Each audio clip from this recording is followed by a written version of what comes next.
Yo, welcome back to the Out the Box Show. I'm John Wallace alongside my co-host, James Luffy and Rory Luke. And we're back for another installment of the greatest podcast, at least in Baton Rouge, maybe in Louisiana, possibly on the earth. But we're back. We could not be more stoked to be back with you guys. We have an awesome interview. Last week we had the quarterback on the show.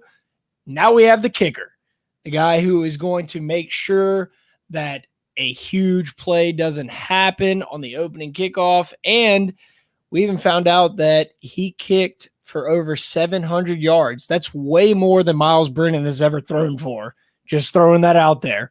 Awesome interview with Avery Atkins. He's a stand-up guy. You can tell he's a very intelligent guy. He had the opportunity to go to Yale or Harvard and decided to come play in front of 100,000 fans.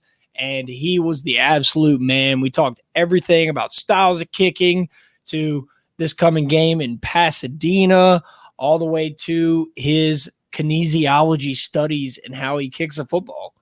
It was absolutely incredible. Great guys. Welcome on the show anytime.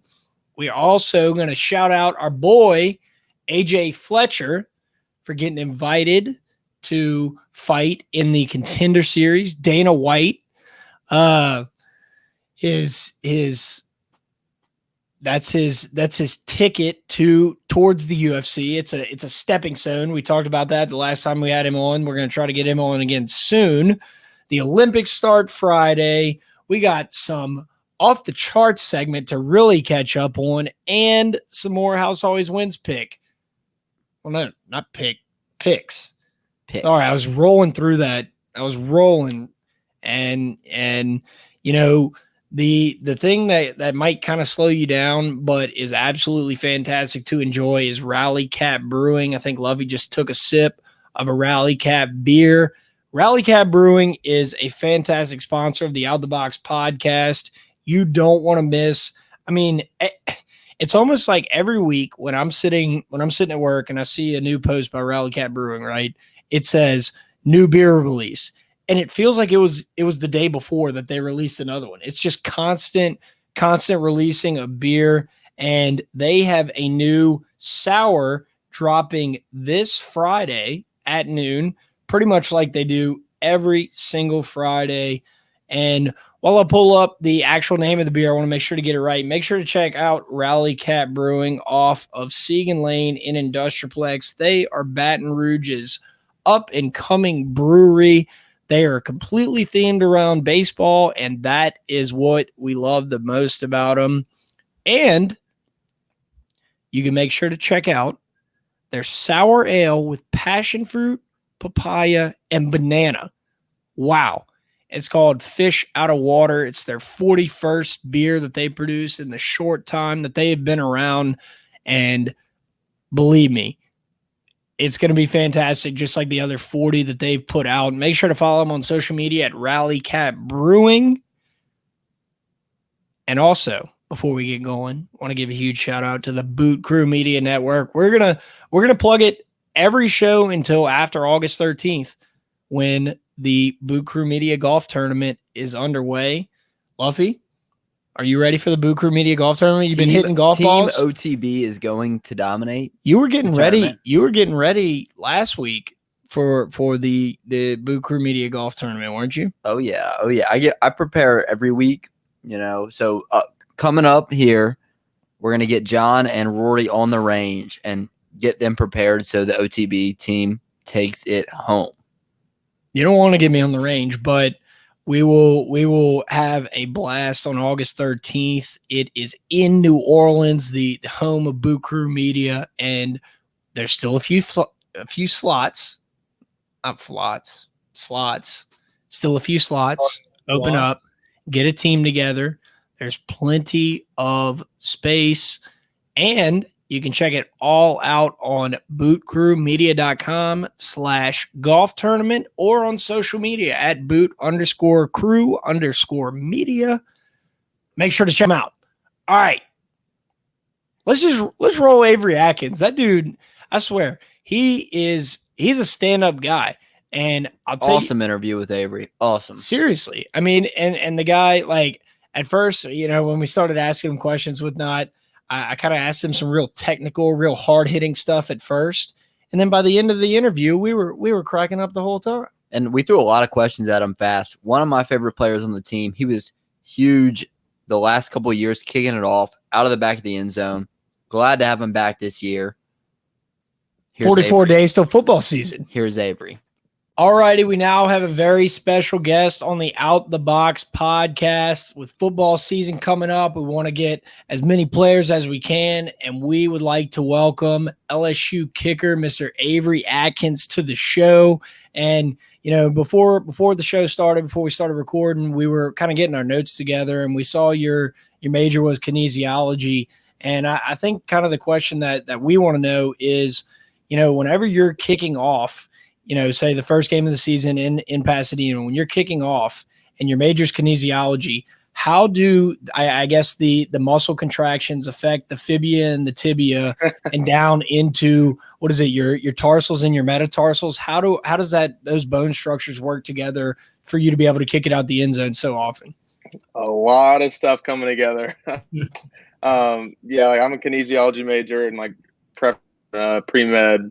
So pretty much all my classes were studying the body and all the different parts and, movements and everything needed to make it work together. Yeah. So, we know a lot of medical terminology as well. And we were just kind of testing you to start the show, but we're happy to have you on. And I need to piggyback off that question though, before we end, what muscle is most used, would you say, in your kickoffs? Like, where would you say power comes probably from? My hamstrings or the glutes. Those usually seem to be the most sore after the games. So yeah, probably those. So Avery, obviously the first game that y'all are playing at the Granddaddy Mall in Pasadena, and for you, what song do you like to hear coming out of the gate? You're the first action on the field for every game. Hopefully we're kicking off, so we'll get the ball at halftime. I mean, are you more of like a Thunderstruck, Running with the Devil, Welcome to the Jungle, or are you more of a Here Comes the Boom kind of guy? I like it in Tiger Stadium when they play, I'm from Louisiana song, but most of the time I don't really hear it. You kind of, when you're out there, you kind of just all noise. But it's weird. But every time like we walk down like Tiger Walk or something like that, and like people are getting pumped up, ready to play, and I have my AirPods Keith Urban. That is like wow. I know it's weird.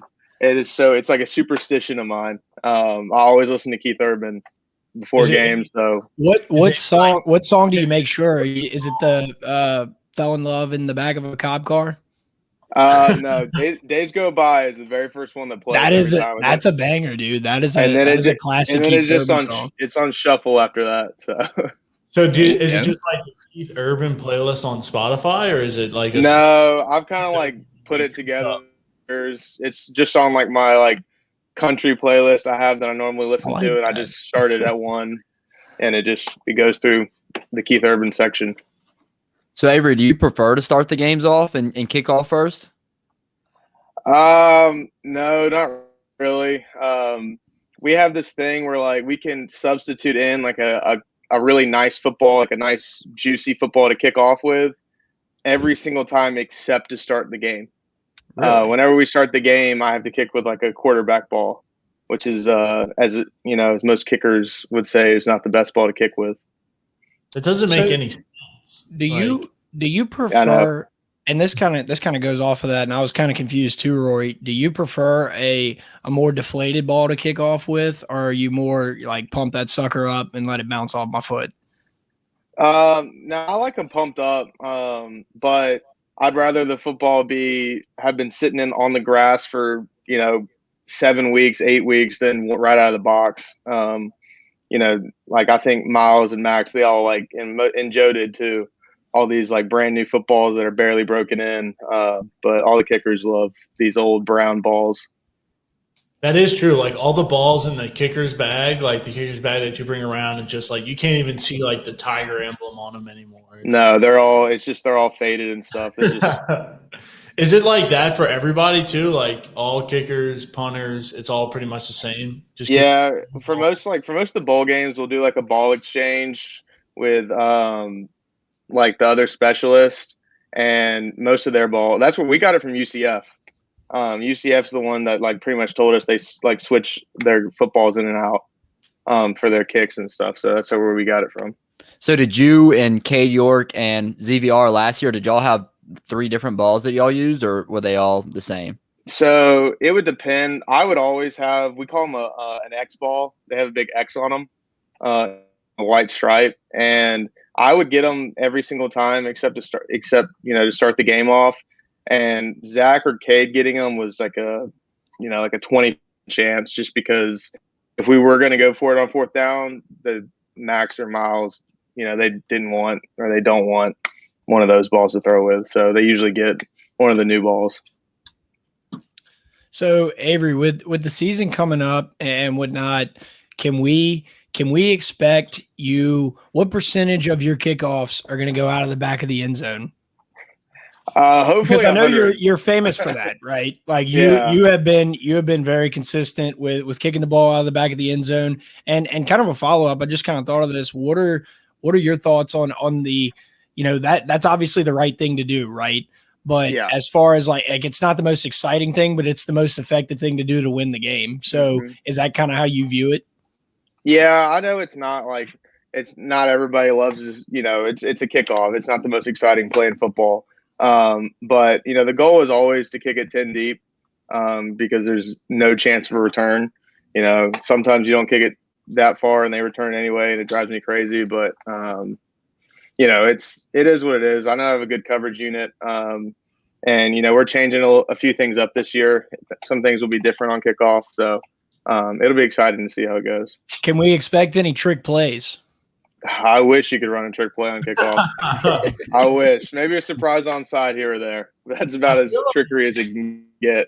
Well, I know you don't want to give away the playbook this early in the season, so I got you. And Avery, you might not think the ball going out the back of the end zone is exciting, but the reason I've been one of your biggest fans is because LSU struggled with that for the longest time. It felt like under Les Miles. Did you know about that when you were being recruited? Like, were they like, yeah, we can't kick it out of the end zone. We need you. Kind of. I knew when Coach O and Greg McMahon, the special teams coordinator, were kind of recruiting me, that they were saying they'd had struggles in the past, and they're pretty much saying they'll give me a chance. If you walk on my freshman year, they'll give me a chance for the starting job. And everything seemed to work out after that. Also, you were talking a little bit about kickoffs. I would argue that kickoff is probably the most dependent, like, single play on each other. Like, all 11 guys have to do their job on kickoff or easily go haywire. Whereas, like, on defense, maybe like it's a run play, cornerback doesn't really have to do that much, or same thing on offense. Like on kickoff, all 11 guys need to be in their spot every single time. Would you agree? No, I definitely agree. There's been times, very, very few in my 3 years that I've been doing this, that someone will kind of cross where they shouldn't cross or insert into a gap they shouldn't, and then there is just a ginormous seam. And you wouldn't think that one person going one way would cause that, but when you're sprinting down, 50 yards to where contact would be made, like, it makes a big difference. Avery, is there a small part of you that kind of hopes somebody gets through just so you can get a chance to put a hit on them? Usually, yeah. If they get through, I'm like, okay. I mean, I can handle these guys. But once I get up and hopefully have made the tackle, I run over the sideline and our coaches are looking at me like, "What are you doing?" I mean, you certainly don't want to be the kicker that gets trucked either. No, I haven't. That has not happened yet, and I'm hoping that doesn't happen. I don't think it will. You'll be good though. Safety in high school, right? Yeah, I have a little bit of background of being the last man of defense, but it's different in the SEC. I feel like as long as you don't go in scared, you won't get trucked. Like if you go in there ready to hit, then you'll be fine. Like you might miss a tackle, but that's not going to put you on Sports Center. No, Like, yeah, it's kind scared of. I or kind of. tactical, that's when you're gonna. Yeah, I just have the mindset of like I'm just gonna. I mean, I'm gonna hit him really hard and hopefully I knock him over. But as long as he doesn't like put a shoulder into me and flatten me in the ground, then I'm fine with it. Do you ever get tired? Like I know against Ole Miss when we scored 1,000 times, I think you kicked off 11 Vandy times. too.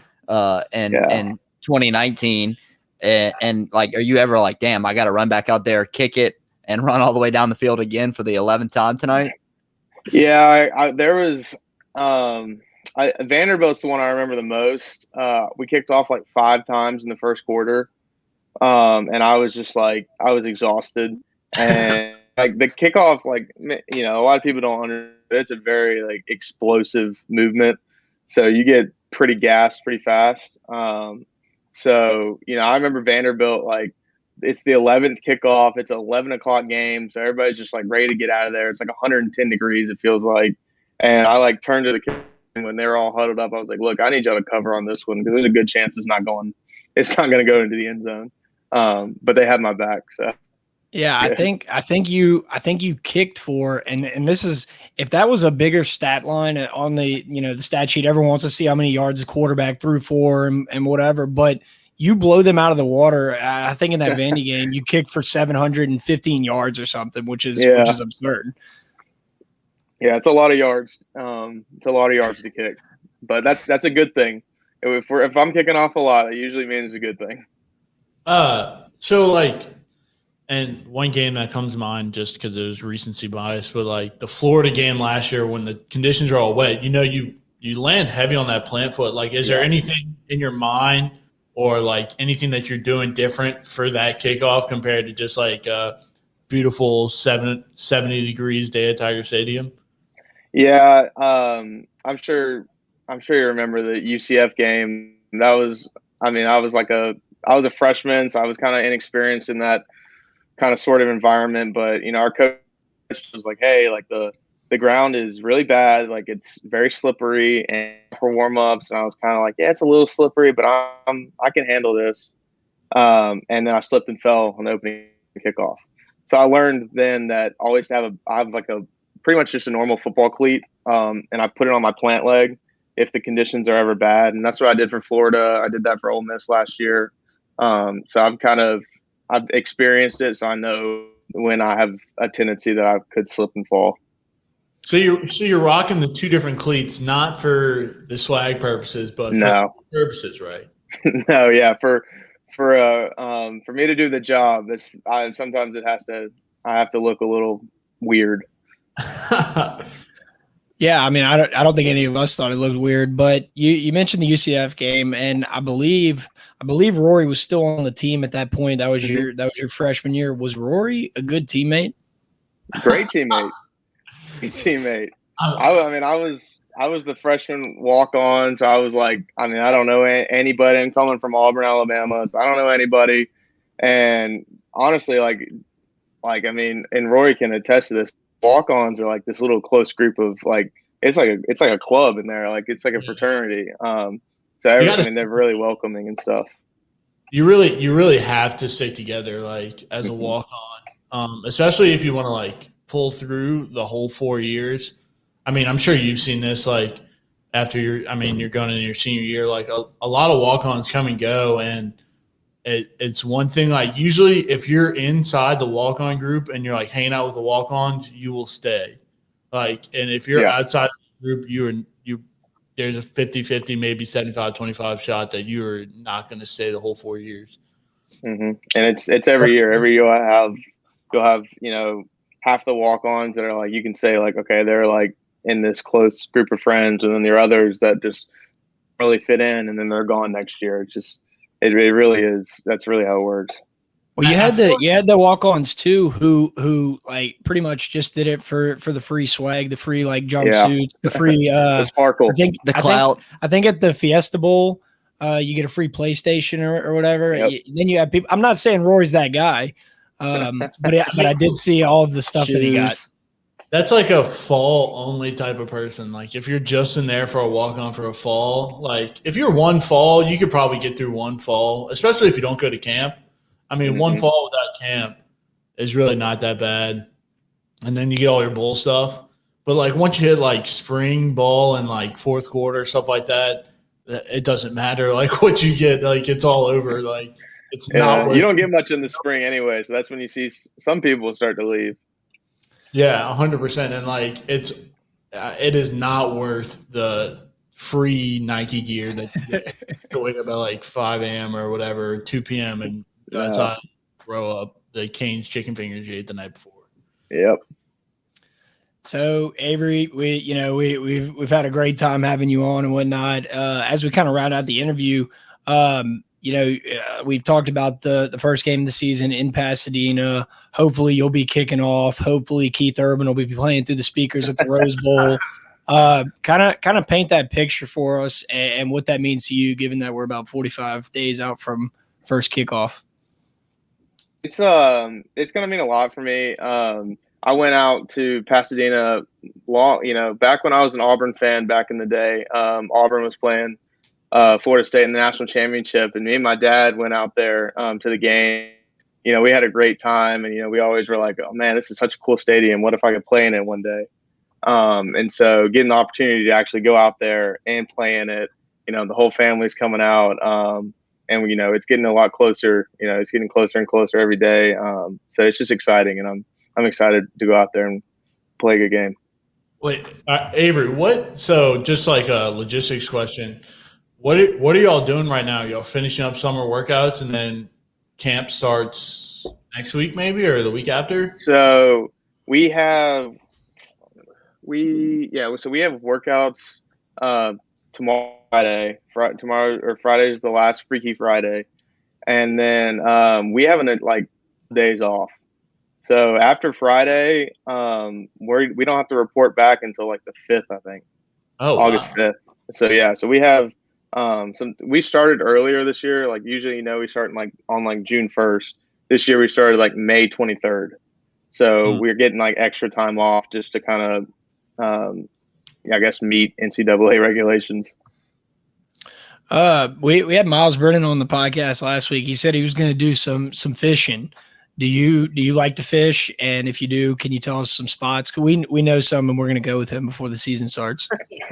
I'm not a huge fisherman. I have like a lake house back home, and we'll fish for some bass every once in a while. But I'm not a huge deep sea fisherman. My family's just never done that. I've tried to tell Miles to take me out sometimes, but I guess I just don't catch the invite. Okay. Avery, I have one last question. I mean, it says that you picked between Harvard and Yale and LSU on the LSU website. Did Coach O pitch against that? Like maybe the weather's a little bit warmer down here, school's maybe a little bit easier, or fish. A little better. There were a lot of things that came into that decision. One of the main ones, well, there's a bunch of main ones, but academically, for pre-med and kinesiology, I talked to a lot of doctors, and it's all the same material. A lot of places don't really care if you went to an Ivy League in the medical world. Also, like Coach Sam Nader, he was my grandfather coached at Auburn and Coach Nader. Like that was one of his players. So we had like a family connection, and my dad was always like, look, you can go to the Ivy Leagues and play in places you have no idea where you are, or you can, go to the SEC, get a good education, have the future and play in places you've always dreamed of playing in. So 100,000 people in a national championship. Yeah. So stuff like that you can't do up north. All right. Final question for me on the way out. I need a power ranking of like your top 3 favorite SEC grasses. So like, where is the best? Good one, Rory. That you can Mississippi State's one. They have the best field at all times ever. Interesting. I guess a lot of agricultural guys. Yeah, big ag. Big agriculture. So it's always like pristine. The second one, probably Auburn. Honestly, Auburn's is pretty good. And then third would probably be Tiger Stadium at the beginning of the season. Beginning of the season, it's really, really, really nice. And near the end, Rory, as I know you know as well, it kind of gets really like choppy and muddy and stuff. Well, I mean, I didn't really run on the field that much. Rory stayed on the turf sideline. I ran on the field. Fireworks, like. Hey, that's the best part of the game. Yeah, I imagine it was kind of like we were still able to go on the parade grounds. I think in your freshman year and whatnot. I can imagine if the parade grounds get that bad, how the field is with guys running around with cleats and all that. But Avery, this has been awesome, man. We talking about kicking and whatnot. It's not normally what the main LSU fan base talks about, but this was really interesting and cool, man. And we really appreciate you taking the time and best of luck this season, man. Yeah, I appreciate y'all having me on. Thanks, Avery. Yeah, thank you. Thank y'all. All right, we want to give a huge shout out to LSU kicker Mr. Avery Atkins for coming on the show. The dude he's awesome. He answered every question we had. We got to mess around a little bit. We got to be serious, talk about the upcoming season, and we got to ask him about his balls. And he was honest and as honest as you can be about your balls. So we want to thank him for taking the time. We know, being 44 days out from the season, it's a lot to jump on a podcast, and we really appreciate it. And we're counting down the days, and hopefully we'll get to go to his lake house. But I'm not holding my breath. All right. So I guess we kind of did a little bit differently this week. Normally we do our new news segment at the beginning of the show to kind of break things down, but I feel like Avery was ready to roll, and he was such a good interview that we rolled that first. But some massive news came out of the official MMA fighter. Can I say this? Of the Out the Box podcast, our boy, Mr. AJ Fletcher, straight out of Baton Rouge. He is joining Dana White's Tuesday Night Contender Series for a shot at a contract at the UFC. This is an absolute. The fight is on August 31st. It's in Las Vegas, Nevada, America's city, and this is literally for the marbles, right? It is for a UFC contract. Yeah, and if you want to talk about a guy who deserves a shot, AJ's dominated every fight he's fought down here, and I'm very happy for him, and hopefully he succeeds. The guy he's fighting looks kind of scary, but I'll take AJ every day of the week. I mean, honestly, just knowing AJ and when we interviewed him, the dude was as nice as could be, but you can just tell by watching his fights. We've streamed them, and we would hope to go out to one, but the dude has a switch that he flips. And when he gets in that octagon, it is all business, and he will be ready to go. And, I think the thing that hits most close to home, and I think this was what makes it such a great story, he said, "This is the result of years of late nights, failure and growth, and all the stereotypical blood, sweat, and tears you can imagine. Thank you to all my coaches, those who have supported me. I recognize this is nothing more than a shot, a chance to show my skills belong on the biggest stage. I'm just convinced that's all I've ever needed." I mean, let's go. Hey, and you talk about flipping that switch. We were talking to AJ. I went to one of his fights. AJ's fights. Talk about flipping a switch. The dude went from chatting us up, a couple of guys there to support him, saying, hey, being nice, and then he almost kills the guy. I mean, the dude had to be carried out. He passed out 3 times walking out. He's a beast. He deserves a shot.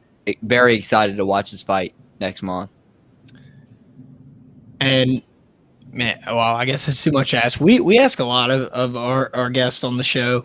It would be too much to ask us for him to fly us out to Vegas for this one, but we will definitely be supporting him. A great friend of the show and just a good dude in general. So best of luck to AJ Fletcher in Dana White's. Anything that's got Dana White's name on it, that's something serious. And this is what we hope to be a turning point in AJ's UFC MMA career.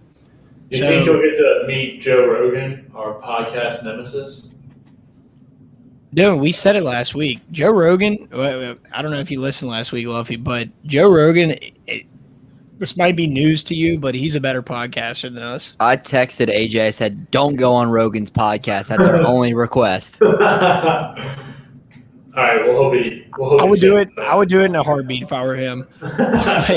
But Luffy is all right. So let me paint this. So if the guy that AJ is fighting has to be carried off, who do you think would be a good company to call to get that, clean up the mess?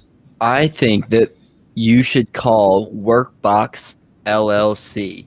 They're Louisiana's leader in construction, industrial, and residential services. They have more than 20 years of experiences, and they are capable of providing storage containers, portable toilets, portable luxury restrooms, and dumpsters. So if you're redoing your house, if you're redoing your office, if you're buying a new house, if you're having a tailgate, if you're having a party and need porta potties, call Workbox LLC at 225-343-4886. We say it every week. They have the cleanest toilets in Louisiana. Call Workbox LLC at 225-343-4886. All right. The Olympics start this Friday, tomorrow, as you're listening to this. Rory, you were talking. Who do you think is the favorite from whichever country to win the 4x100 medal or relay, the medley? That's what I meant to say. The medley relay in the track and field competition where they do I guess where they pass the baton, the relay, The relay. the 4x100. Yeah, the relay. Who are you looking out for in that aspect? Quit googling it. I'm pretty sure LSU squad won the Well, no, won they the got national disqualified. championship. No, that's a woman. That's a woman who had it. But LSU squad did win the national championship. I'm looking at, I guess, for America. You gotta support your country. You gotta be prideful about your country, especially during the Olympics. I mean, you want to show out on the world stage. So I'm looking for America to win the 4x100, as well as the 4x4. 4x400. All right, so he's doubling down. Also, I'm almost positive one of those two is now they have a men's, women's, and a co-ed, a little men's and women's action. Something new for the Olympics. Well, it is good to see that the Olympics are finally coming back. Last year, they were obviously supposed to take place in 2020, and they. Hey, Rory, is your mic on? Yeah. It sounds like you're on like a Zoom computer microphone. Yeah.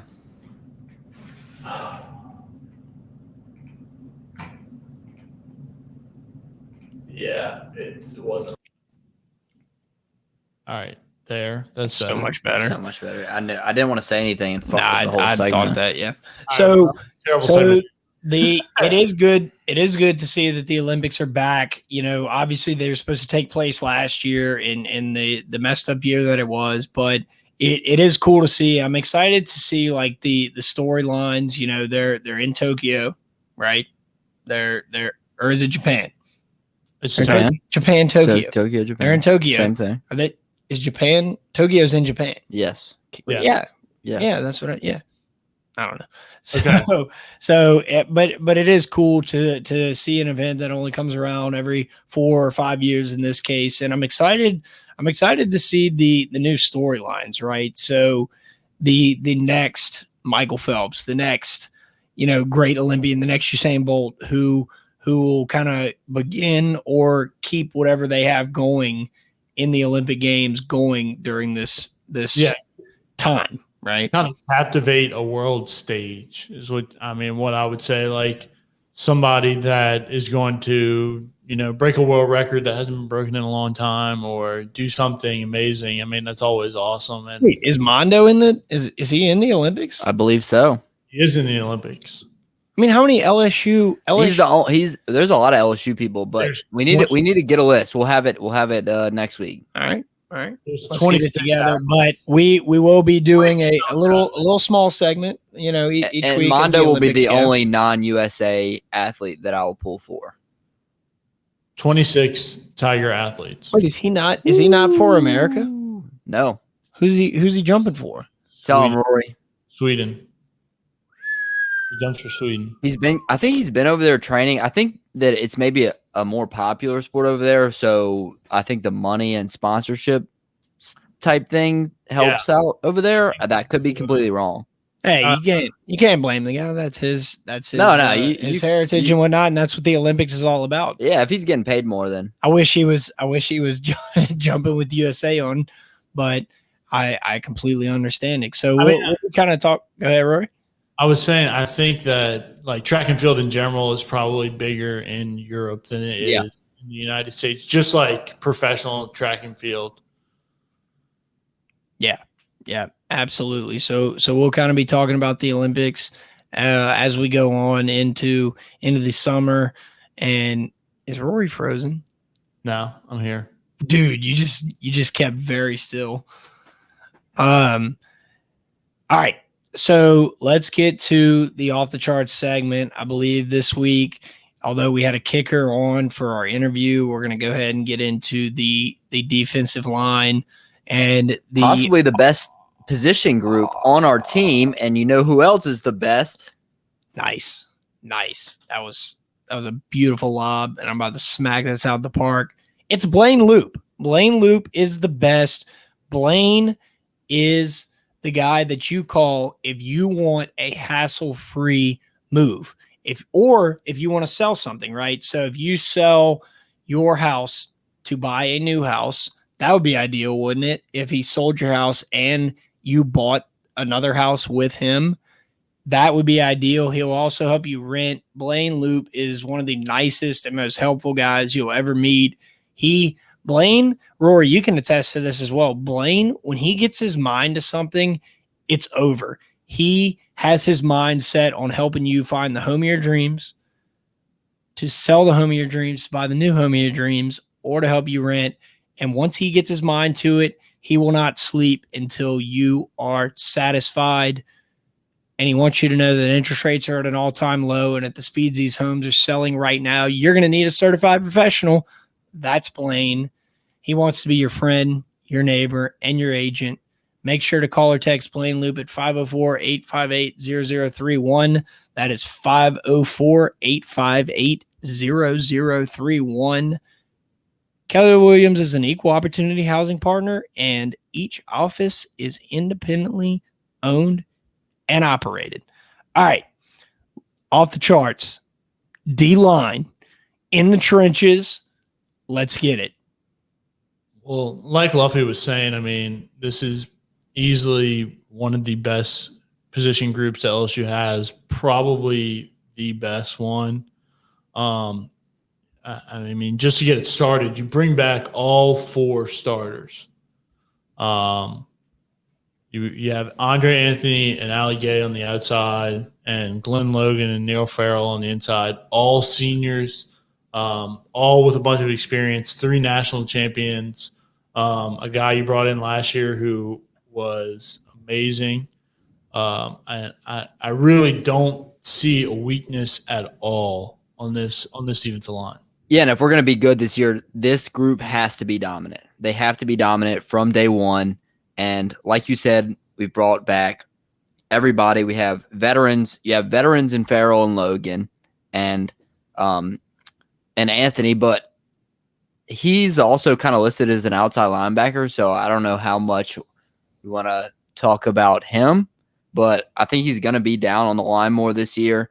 And then Ali Gay, obviously, he was great towards the beginning of the year last year, then picked it up towards the end.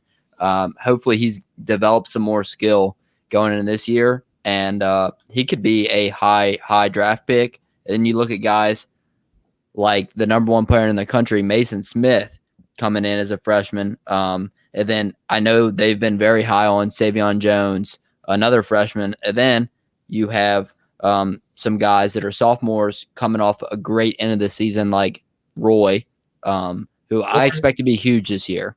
A guy you didn't even mention in BJ Ojolari. Yeah, and then BJ Ojolari, who's also, I think they have him listed as outside linebacker on the website, but he's going to be down on that end spot a lot.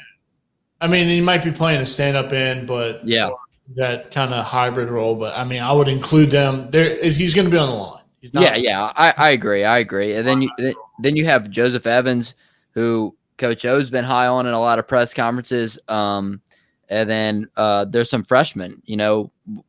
Mason Smith, number one player in the country. We expect him to play a lot. Maybe not start right away, but as the season goes along, I think he's going to play, 40, 35, 50% of the snaps. Yeah, 100%. I mean, Coach O said he's the best pass rusher on the inside right now. I mean, and that's just Coach. I mean, Coach O does talk about players, and that's 100% a thing. But there's no question that everything that anybody has heard from spring ball and going into fall is that this guy is the real deal. Yeah, and I'm also interested in a guy like Eric Taylor, who's, I guess, maybe a redshirt freshman or a sophomore, technically. And then Jarrell Cherry, who's a redshirt junior, I believe. It's kind of like a make or break year for them if they're going to kind of bust on the roster and make a difference. Because there's so many guys, and then you have like Guillory coming back as well, who's also trying to like break into that lineup. But it's going to be tight for playing time. It's going to be interesting to see the snap breakdown with Farrell and Logan being super seniors, and then all this young talent. Yeah, I mean, there's not a better situation to be in. I mean, you have the senior vets, you have the sophomores who had a really good year last year, and then you have really good freshmen on the bottom. I mean, this group is stacked from top to bottom. I think that the only thing stopping this group from being great is really injuries. And even with injuries, I think that we have really great depth across the board. I mean, a guy like Andre Anthony is somebody who would probably be in the running for 18, a senior leader, did his time. I mean, Andre Anthony, I played against him in high school. He was, I think, a year after me. So this is going to be his 6th year at LSU. I mean, he's been there forever. Yep. Feels ancient. Another guy, like you said, Ali Gay. I mean, I'm excited to see if he can make that next step up. He was an all SEC player last year. Can he get to that All-American type of level, that first-round draft pick type of level? Yeah, so the super seniors with Anthony, Farrell, and Logan, all multiple years at LSU, a lot of experience, national champions. And then you have guys that are maybe superstars like Ali Gay, Jacqueline Roy, and Mason Smith, really. I mean, I think those like young guys are going to have to be young like studs that play a lot and maybe play more than the older guys if we're going to be an elite football team or elite defensive football team. And I think that Coach O will allow – he's going to play the best guy. I feel, especially at a position like the line, he's going to get in somebody's ear. And if somebody's playing better than somebody else, I don't think he's afraid to play a freshman or play a sophomore. He's going to play the best guy who had the best practice that week. I mean, and that's always a good thing to have, competition. It makes everybody better. It makes the freshmen better, the sophomores, and it makes the seniors better as well. So I think we're in a great position. And just like schematics-wise, I mean, I think we're going to probably be running a little bit more of a 4-3 this year. Or I mean, I'm not really sure what we're running, to be honest. And two guys we haven't talked about, Landon Jackson, who I actually think is going to turn into a very good player. He's a freshman, and then he's more of an outside guy. And then Bryce Langston, who's going to play more of that heavy inside guy. But there's depth on this team. There's no excuse for them being bad. There's no excuse for them not getting penetration. It has to be a big year for them, and I know Coach O is going to rely on them throughout this year. Yeah, so what I was saying schematic-wise, I think you expect like Neil Farrell to play like that one nose guard type, like the real inside guy, take on 2 blockers. I mean, he's done that. Probably like a Rashard Lawrence type of thing, and let Neil Farrell play on the 3. And, I mean, we saw it in the national championship year, but when Neil Farrell can play that 3 and have somebody like Rashard Lawrence or Tyler Shelvin on the inside. I mean, he plays really well. He had 4 sacks in 2019. Really a great player, great leader. I'm super excited. And like you said, this is the position group for the defense. If this position group can play at an elite level, I mean, I don't see how this won't be an elite defense. Yeah, and if you think about a pass rushing down with Mason Smith, Ali Gay, Savion Jones, and BJ Ojolari as your 4 on the line, they should create pressure. Yeah, 100%. So let me just ask this as we kind of round off the out to charge segment. So last year, it seemed like at the beginning of the season that we were getting guys in the backfield, right? Ali Gay, like you mentioned, he was a sack machine at the beginning of the year last year. Well, then they would just start to double him up, and it wasn't that it didn't relieve any of our secondary. They would just eat him up, and then we would have no pass rush, and we get burned over the top. How is this year's defense? As far as talent wise, we haven't seen much. We haven't seen Durante Jones at LSU with the talent that he has. But how does it look different for next year or this year? I think you just said it, Durante Jones. Like he's going to have to be the difference. I mean, these guys are more grown up now. We got a couple freshmen that might play and that will play, but it's going to be on him to be the difference maker. Yeah, and I agree. I mean, it's going to be up to coaching to have those guys make that step. Over a year, get better pass rushing and different things like that. But I mean, I'm super excited for this group. I think it's probably one of the most exciting groups. I mean, probably my favorite group besides offensive line.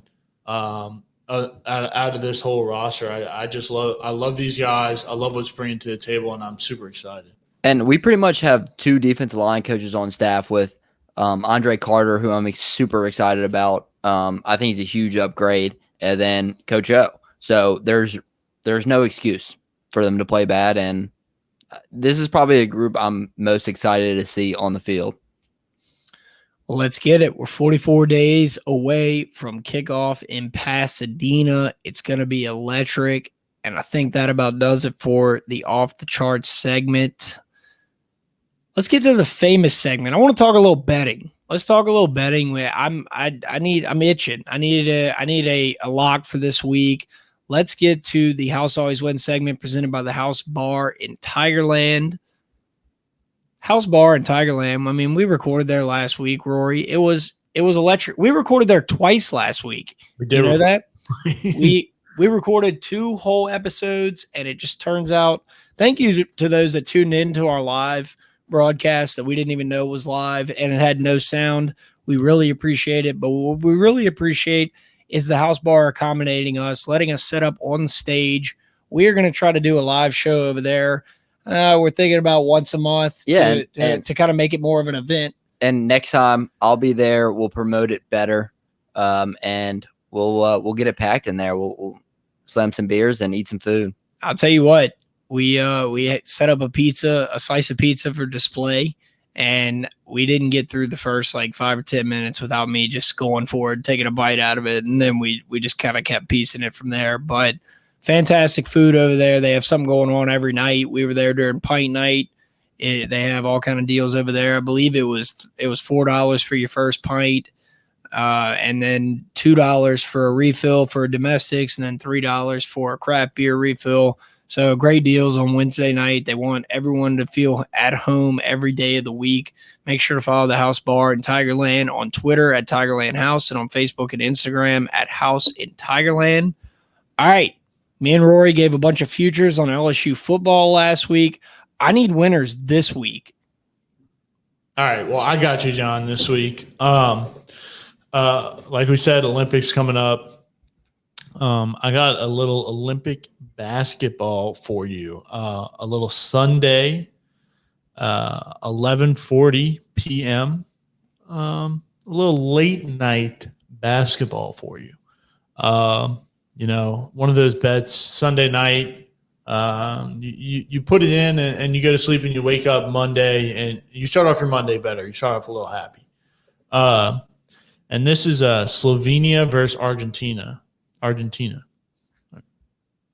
John, do you know a player on Slovenia? One player. Messi. No, Luka Doncic, Slovenia. You're talking about basketball. I thought you said Argentina. Argentina basketball as well. But I'm But Messi fading, doesn't play basketball. does not play basketball. Seeing if you were slipping. I'm fading Slovenia. Now I'm taking Argentina. 2019, Argentina went to the FIBA World Cup, got to the finals. Argentina has played together for a long, long time. Been a real basketball powerhouse in the past. Always been in like the bronze medal game or the gold medal game. You know, always around there placing. Luis Scola. I don't know why I said Lucas, but Luis Scola still playing. 41 years old, fifth Olympics. They got the veteran leadership, and I just can't pass them up on the plus money. So I'm taking Argentina or the plus spread. Argentina plus 5.5 against Slovenia. I think Slovenia is just getting the points because of Luka Doncic. I mean, Slovenia is the 16th ranked basketball, world team, whatever you want to call it, in the FIBA rankings. Argentina's 4.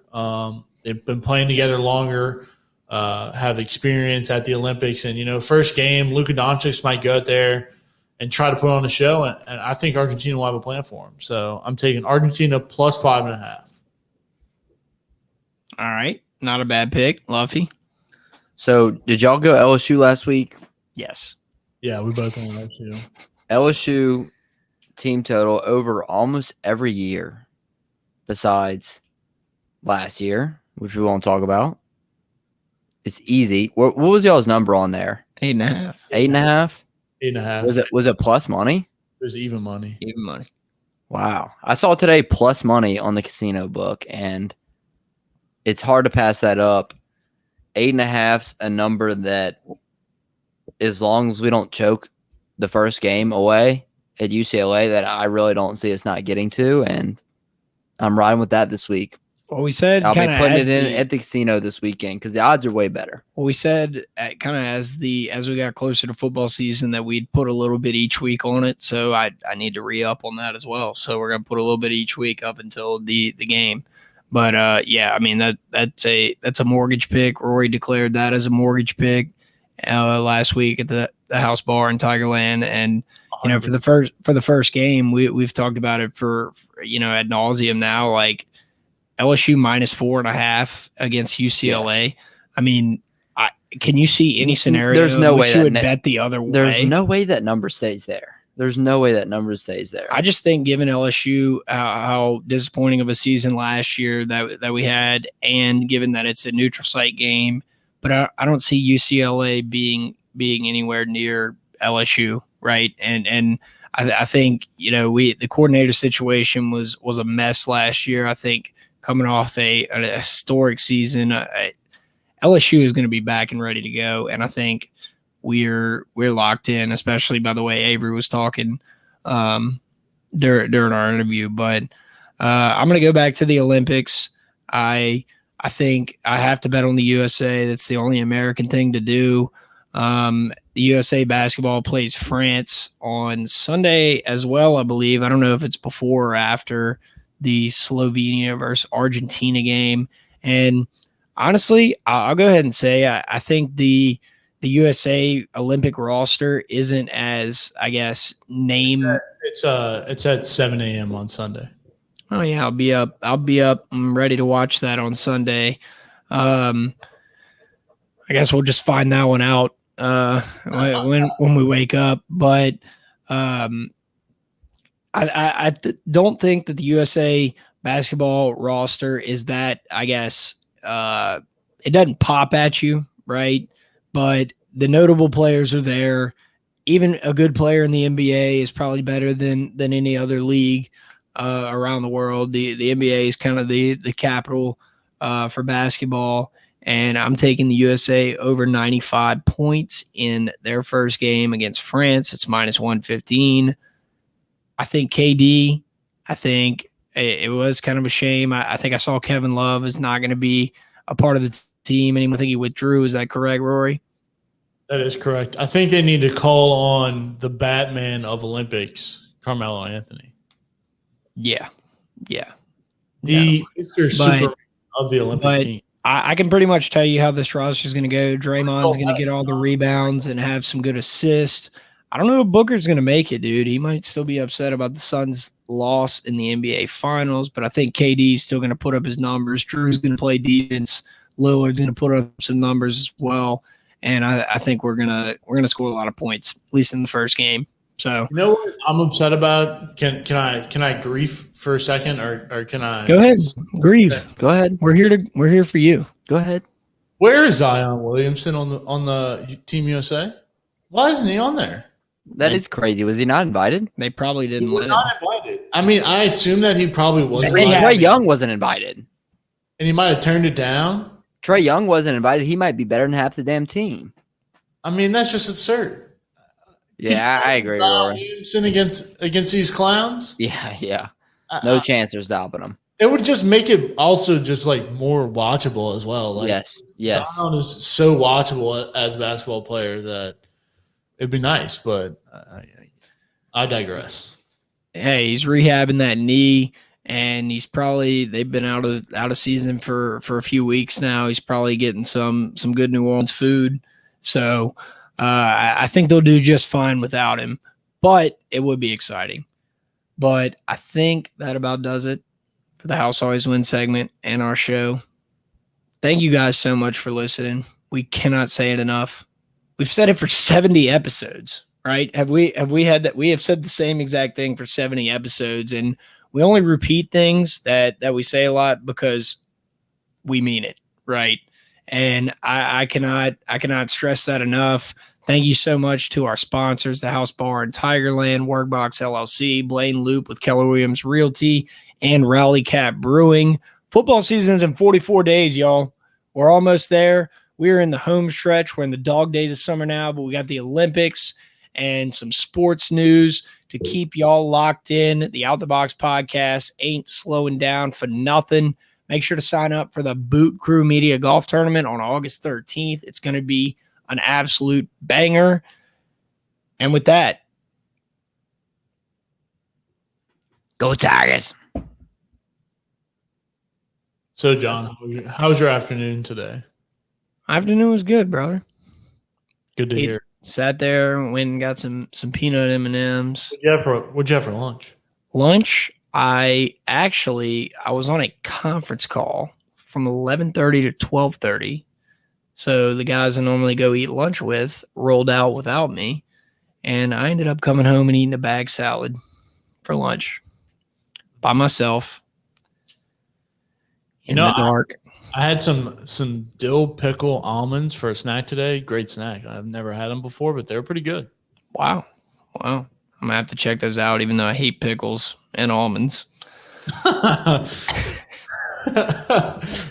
right. We'll see So let's see. Dude, I gotta go to that apartment, set up the internet, clean it. I ain't getting paid enough for this.